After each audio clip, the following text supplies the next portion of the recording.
Hello guys, welcome to my new blog. তো ব্লগটা আমি এখন শুরু করেছি। তো আজ দেখো আমি রান্না করছি, ডিমের ঝোল বানাবো। তো তোমরা ভিডিওটা দেখো, আশা করি ভালো লাগবে। তো আমি দেখো কীভাবে বানাইছি, তোমরা সবাই দেখো আর আমাকে সাপোর্ট করো। চ্যানেলে পছন্দ থাকলে চ্যানেলটা আমার সাবস্ক্রাইব করে দেবে, লাইক কমেন্ট শেয়ার করবে বেশি বেশি করে।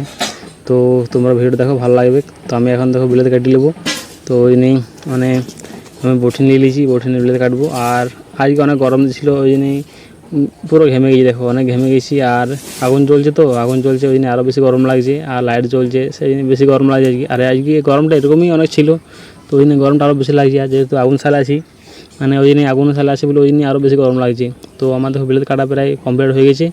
তো বিলেতি কাটলাম। তো বিলেতি কাটার পরে এবারে দেখো বটিন রেখে দিই। বটিন রাখার পর মানে তারপর কড়াই চাপাবো এবারে। তো আগুনটা হালকা ধরছে, খুব বেশি এখন ধরে নেই। আর পুরো গরম লাগছে আজকে, অনেক গরম দিয়েছিল। তো কড়াই দেখো এখন তেল দিয়ে দিয়েছি, খুব বেশি তেল দেবো নাই, হালকা করে তেল দিয়েছি। প্রথমে এখন ডিম ভেজে নেবো, ওই নেই বেশি তেল দেবো নাই। তো তেলটা একটু গরম হোক, তারপর ডিম ছেড়ে দেবো মানে ভাজার জন্য। তো এখন এদিকে আগুনটা দেখো আমার দিয়েছি, এখন দেখো আগুনটা খুব কম জ্বলছে, খুব বেশি জ্বলে না এখন। তো আগুনটা মানে একবার ফুঁকতে হবে, ওই জন্যই জ্বলবে। আর এখন কাঠে তো হয়েছে, তো ওই জন্যই আর খুব গরম লাগছে একবার যখন খুব আঁচ হয়ে গেছে, যেহেতু কাঠের আগুন। তো দেখো তোমরা ভিডিওটা আমার কেমন লাগছে, আশা করি ভালো লাগবে। তো ভিডিওটা যদি ভালো লাগে তাহলে আবার ঘুরে বলছি যে সাবস্ক্রাইব করে দেবে আমার এরকম ভিডিও দেখার জন্যে। চ্যানেলটা অবশ্যই সাবস্ক্রাইব করবে আমার। আর এদিকে মা এখন পেঁয়াজ কাটিয়ে দিয়েছে আমাকে। তো আমি মানে এক হাতে ফোন ধরে আছি আর এক হাতে ডিম এই ছাড়ছি, থালা ধরে আছি। তো আমি কাটতে পারবো না, কিন্তু মা পেঁয়াজ কেটে দিল আমাকে। তো এখন দেখো ডিম ছেড়ে দিয়েছি, ডিম ভাজবো এবারে। তো আশা করি তোমাদের ভালো লাগে ভিডিওটা, দেখো তোমরা আরও শেষ পর্যন্ত। তো এই যে আগের ভিডিওটা ছেড়েছিলাম ওইটি অনেক ভিউ এসেছিলো, তো এটা তো ভালো করে ভিউ আসুক। আর তোমরা সবাই সাবস্ক্রাইব করো, লাইক করো চ্যানেলটাকে আমার। তো পেঁয়াজ বেশি কাটিনি, কম কেটেছি, তো এগুলো হয়ে যাবে, বেশি পেঁয়াজ দেবো না। তো এই নিই। আর এখন ডিমটা ভালো করে ভেজে নিই, কারণ ডিমটা যত ভালো ভাজবো তত মানে ভালো লাগবে, খরা খরা করে ভাজতে হবে। তো দেখো তোমরা ভাজাটা। তো একবার মানে আগুনটা নেমে গেছে, আর আগুনটা দেখতে হয়েছে জালটা। তো আমরা কাঠের আগুন, তো কয়লা হলে ঠিক আছে একবারই, আর জাল দিতে হয় না। আর কাঠের আগুন যেহেতু মানে একবার করে দিতে হয়েছে। আবার এখান থেকে কাঠ রাখা আছে, তো কাঠ আনছি একবার করে, আর এক হাতে কাঠ দিচ্ছি আর এক হাতে ফোন ধরে আসি। তো মানে বিরক্ত লাগছে একবার করে, বিরক্ত বলতে মানে একা যেহেতু এক হাতে ফোন ধরেছি, এক হাতে রান্না করছি, অসুবিধা হয়েছে অনেক, কিন্তু তাও বানাচ্ছি, ভালো লাগছে আমার। মানে ভিডিও বানা একটা শখ হয়ে গেছে, ভিডিও না বানালে ভালো লাগে না। তো ওই নিয়ে ভিডিও বানাতে ভালো লাগে, তো ওই নিয়ে ভিডিও বানাই। তো তোমরা দেখো আর বেশি করে সাপোর্ট করো আমাকে আরও। তো এখন তো ডিম ভাজা হয়েছে অনেকটা প্রায় আমার। তো আর কিছুক্ষণ ভেজে নেবো, তারপর আর ভাজবো না, তারপর নামিয়ে দেবো। তো আমি দেখো এখন, তো তোমাদের কীরকম লাগবে আমি জানি না, হয়তো ভালো লাগবে না খারাপ লাগবে। তো দেখো তোমার ভিডিওটা এখন, আমি যেহেতু কষ্ট করে বানাচ্ছি গরমে এত, তো তোমরা দেখো তাহলে ভালো লাগবে, আমার খুশি লাগবে একটু। আবার ভিডিও বেশি বানাতে ভালো লাগে। তো যারা বড় ইউটিউবার তাদের দেখতে ভালো লাগে, আমি হয়তো তাদের পর বানাতে পারি না। মানে তাদের একটু ভালো ফোন হয়, ভালো ক্যামেরা হয়, ভালো বলতে পারে, হয়তো তাদের ভালো লাগে। কিন্তু আমি এখন ছোটো যেহেতু, মানে ভালো আমার কাছে ফোন নাই, বা আমি ভালো করে এখন বলতে পারি না, সেই জন্য এখন হয়তো অসুবিধা হতে পারে।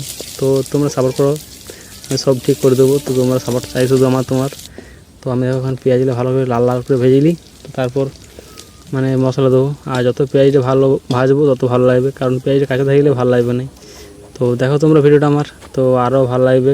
আর তোমরা যত সাপোর্ট করবে আমাকে তত সাপোর্ট ভালো লাগবে আমার সাপোর্ট। আর পুরো এখন গরম দেখো ঘেমে গেছি, অনেক গরম লাগে আজকে, বলছিলাম না আজ গরম দিয়েছে অনেক। তো আজ মানে সারাদিন এমনিতে অনেক গরম দিয়েছি, আর অনেক আগুন চালাচ্ছি, আরও গরম লাগছে ওই জন্য। তো এখন দেখো মানে মশলা দিয়ে দিলাম। তো যে আদা রসুন বাটা ছিল, জিরা ধনে বাটা, সব মানে একসাথে বেটেছিলাম মিক্স করে, তো ওইটা দিয়ে দিয়েছি। তো এখন একটু ভালো করে কষে নেবো, মানে কাঁচা গন্ধ চলে যাবে, তারপর মানে জল দেবো, বিলাতি দেবো। তো এখন হলুদ দিয়ে দিছি ভালো করে। তো হলুদ একটু কম আছে আমার ডিবাটাতে, মানে এখন অন্য মানে প্যাকেট আছে, তো এই ডিবাটাতে আমার মানে হলুদ কম ছিল, তো ওই সব দিয়ে দিলাম এখনই। আর নুনটা কম হয়েছিল আজকে, তো সব মানে প্যাকেট আছে, তো ওইগুলো এখন দেওয়া হয়নি, মানে সব কম কম করে অল্প করে রাখি তো বার করে, তো ওইগুলো সব শেষ হবে, তারপর আবার রাখবো। তো এটা ভালো করে এখন মিক্স করলি, তারপরে এখন টমেটো দিয়ে দিই, মানে বিলাতি দিয়ে দিই ভালো করে। তো বিলাতি ভালো করে কষতে হবে, বিলাতিটা মানে যতক্ষণ না গলবে ততক্ষণ ভালো লাগবে না। তো বিলাতি একটু ভালো করে নেড়লি, ভালো নেড়ে মানে ভাঙতে হবে, তাহলে গলে যাবে। আর বিলাতি থেকে মানে জলটা বেরোবে, তাহলে মশলা ভালো কষা হবে আরও। আর বিলাতি থেকে তো পুরো মানে রসটা বেড়ে যাবে।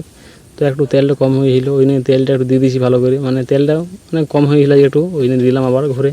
তো তখন যে তেল দিয়েছিলাম মানে হয় না ওইটাতে, ওই নিয়ে আবার দিতে হলো আবার ঘুরে। তো ভালো করে এখন মানে মশলাটা ভাজি, তারপর ভাজার পরে ডিম মারি দেবো। এখন দেখো আগুনটা আবার একবার নেমে এসে, আর কাঠের আগুন তো মানে কাঠের আগুন এক হাতে ফোন ধরছি, এক হাতে রান্না করছি, এক হাতে মানে কোন দিকে করবো মানে খুঁজে পেয়েছি নি, ঠিক আছে। তো এখন বাবা দিতেছে, এই যে এটা বাবা এখন মানে কাঠ দিয়ে দিয়েছে উনানে।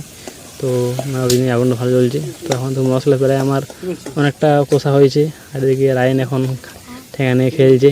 তো আমার সাইডে বসে আছে, তোমাকে ফোন ধরতে বলেছিলাম তো ভালো ধরতে পারছি না, অসুবিধা হচ্ছে ওর, মানে এখন জানে না যেহেতু তত ভালো ধরতে। তো ওই না আমি ধরলাম। তো দেখো রান্না প্রায় আমার মানে কষা অনেকটা কমপ্লিট হয়ে গেছে। তো এবারে আলু দিয়ে দিই, আলুগুলো একটু ভালো করে মানে ভাজতে হবে, ভাজা মানে সিদ্ধ আছে তো একটু ভালো করে মিশিয়ে নিতে হবে মশলার সাথে, যাতে ভালো করে মিক্স হয়ে যায়। তো ওই জন্যই দেখো মানে আলু দিয়ে মিক্স করে দিছি।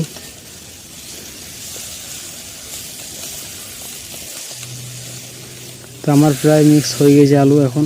তো আলু মিক্স হয়ে গেছে আমার, তো এই আগুনটা আবার দিতে হয়েছে, আগুনটা মশলা যে উপরে। তো অনেকটা আমার কষা হয়ে গেছে। তো এখানে ভালো করে কষতে হবে, কারণ এখানে না কষলে ভালো লাগবে না। তো অনেকটা কষা হয়ে গেছিলো আমার, জল এবার দিয়ে দিলাম। তো এখন মানে ভয়েসটা পরে দিচ্ছি, তো ওই নিয়ে একটু ডিস্টার্ব হয়েছে, আর সঙ্গে সঙ্গে ভয়েস দিলে মানে ভালো লাগে শুনতে। এখন পরে ভয়েস দিচ্ছি মানে বলতে ডিস্টার্ব হয়েছে অনেকটাই, বুঝতে পারছি না মানে ওপরে কী বলবো, ঠিক আছে। তো পরে দিই মানে ঘরে তখন বানাই, তো ঘরে বানালে মানে ভয়েস মানে তো ভালো হয় না, তারপর মানে অনেক কিছুর আওয়াজ আসে, সেই নেই তখন ভয়েস দেওয়া হয় না। তো এখন ওই জন্য ভয়েসটা দিয়েছি। তো একটু ভালো টেস্ট আসার জন্যে ওই জন্য চিনি দিয়ে দুটি, তো চিনি দিলে মানে টেস্টটা ভালো আসে। তো ওই জন্য চিনি দিয়ে দিলাম দুটি, তো ভালো লাগবে চিনি দিলে। তো ওই জন্য চিনি দিয়েছি। আর এখন দেখো এখানে থালা লিখে, তো থালা ঢাক দেবো যাতে ফুটে যায়, মানে জলদি করে ফুটে গেলে আবার নামিয়ে দেবো। তো এখন থালটা ওই জন্য ঢাক দিয়ে দিলাম। তো ঢাক দেওয়ার পর এবারে একটু ভালো করে আগুনটা মানে দিতে হবে, যেহেতু এখানে কাঠ নিলি, কাঠ বেশি করে দিতে হবে, তাহলে আগুনটা জ্বলবে বেশি, তাহলে আগুনটা জ্বললে বেশি ফুটবে। তো আর এখন মানে এবার ভালো করে যত ফুটবে তত ভালো লাগবে। তো এখনই লাস্ট এবারে যেহেতু ফুটার সময়, তো ওই নিয়ে মানে আগুন ভালো দিতে হবে। তো এখন আগুন দিয়ে দিছি, ঠিক আছে। তো আগুনে কাঠ দিছি, উনুনে কাঠ দিছি। তো ওই জন্যই আগুনটা জ্বললেও ভালো করে, দিলে ভালো ফুটবে। তো আমার দেখো এখনও কাঠ দেওয়া হয়েছিল, তো অনেক মানে ফুললো অনেকক্ষণ ঢাক দিয়েছিলো। তো এবারে দেখো পুরাই ফুটে এসছে। তো এবারে দেখো নামাইলে একবার মানে ঢাকনা দেখাই। তো এখন ডিম দেওয়া হয় নাই, তো এখন ফুটছে। তো এবারে ডিম দেবো এটার ওপরে। তো মানে এখন ঝোলটা ফুটে গেছে, তো এবারে ডিম দেওয়ার মানে সঠিক টাইম পড়ে, ঠিক আছে। তো আগে দিয়ে দিলে ভালো লাগবে না, তখন মানে ডিমটা হয়তো বেশি আরও সেই যাবে, ওই জন্য সিদ্ধ হয়ে গেলে বেশি তখন ভালো লাগবে না। তো এই এখন এবারে ডিম দিয়ে দিছি, আর মানে বেশি ঝোল করিনি, কম ঝোল করেছি। তো মানে কড়াই হয়তো মনে হয়েছে এটা অনেকটা হতে পারে বা কম হতে পারে, কিন্তু মোটামুটি ঠিক আছে, আমাদের ফ্যামিলির মধ্যে ঠিক আছে, এটা খুব বেশি নয় খুব কমও নয়, ঠিক আছে। এরকমই আমি মানে পছন্দ করি। তো কীরকম লাগলো তোমাদের ভিডিওটা কমেন্ট করে জানাবে, আশা করি ভালো লাগবে না খারাপ লাগবে আমি জানি না। তো যদি ভালো লাগে তো শেয়ার করবে, সাবস্ক্রাইব করবে চ্যানেলে, আর লাইক করবে আমার চ্যানেলটাকে, তো বেশি করে লাইক করবে আর শেয়ার করে দেবে, যেমন আরও বেশি দেখতে পাই, আরও সাপোর্ট যেমন পাই তোমার কাছ থেকে আমি। তো তোমার এই ভিডিওটা কেমন লাগলো কমেন্টও জানাবে, আমাকে কমেন্টে জানাবে একবার। তো কমেন্টও ভালো লাগবে জানলে, মানে আরও খুশি লাগে মনটা, হয়তো কমেন্ট করলে যে ভালো দেখছি, মানে অনেক লোক দেখছি ভালো কমেন্ট বলছে। তো যেমন খারাপ আছে মানুষ, সেরকম ভালো আছে আবার। তো ভালো ভিডিও বানাচ্ছি, হয়তো আমি জানি না কীরকম বানাচ্ছি। তো আশা করি কমেন্ট করবে, ভালো কমেন্ট করবে, ভালো লাগে আমার। তো ভিডিওটা এখানে রাখছি, এই পর্যন্ত ছিল। তো আবার আসছি নতুন ভিডিও নিয়ে।